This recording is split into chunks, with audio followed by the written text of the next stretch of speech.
প্রাথমিক বিদ্যালয়ের শিক্ষকদের জন্য স্বতন্ত্র বেতন কাঠামো নিয়ে অর্থ মন্ত্রণালয়ের সুপারিশ চেয়েছে প্রাথমিক ও গণশিক্ষা মন্ত্রণালয়।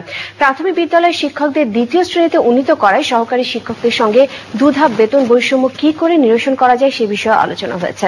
এমন তথ্য দিয়ে প্রাথমিক ও গণশিক্ষা মন্ত্রী বলেছেন, এসব পরিবর্তনের জন্য শিক্ষকদের অপেক্ষা করতে হবে। মোস্তফা মল্লিকের রিপোর্ট। দীর্ঘ দাবির পর চলতি মাসেই সরকারি প্রাথমিক বিদ্যালয়ের শিক্ষকদের দ্বিতীয় শ্রেণীতে উন্নীত করা হয়েছে। তবে এতে সহকারী শিক্ষকদের দাবি পূরণ হয়নি। প্রধান শিক্ষকের পদ দ্বিতীয় শ্রেণীতে উন্নীত হওয়ায় সহকারী শিক্ষকদের সঙ্গে 3 ধাপের বেতন বৈষম্য হয়। এই বৈষম্য কি করে কমিয়ে আনা সম্ভব সে বিষয়ে এরই মধ্যে আলোচনা চালিয়ে যাচ্ছে প্রাথমিক ও গণশিক্ষা মন্ত্রণালয়। প্রাথমিক শিক্ষার এই চাঞ্চল্যকর অধ্যায়ে একটা যুগান্তরী পদক্ষেপ হচ্ছে প্রধান শিক্ষকদের দ্বিতীয় শ্রেণীর এই একটা মর্যাদা প্রদান। আমরা সরকার কিন্তু সহকারী শিক্ষক কিংবা কাদের অন্য কারোর ব্যাপারেও চিন্তা ভাবনায় পিছিয়ে নেই।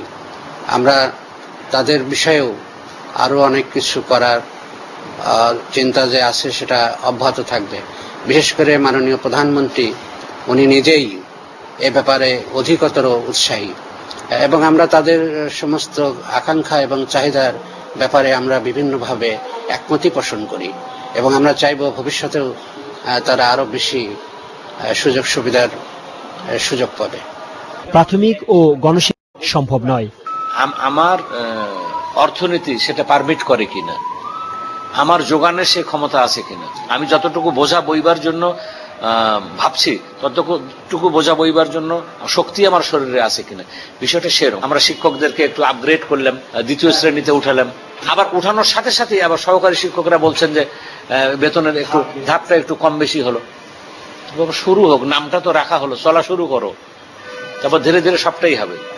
আমরা এই বিষয়গুলো নিয়ে ভাবছি যে আমরা কিভাবে এটা আরো বাড়াবো।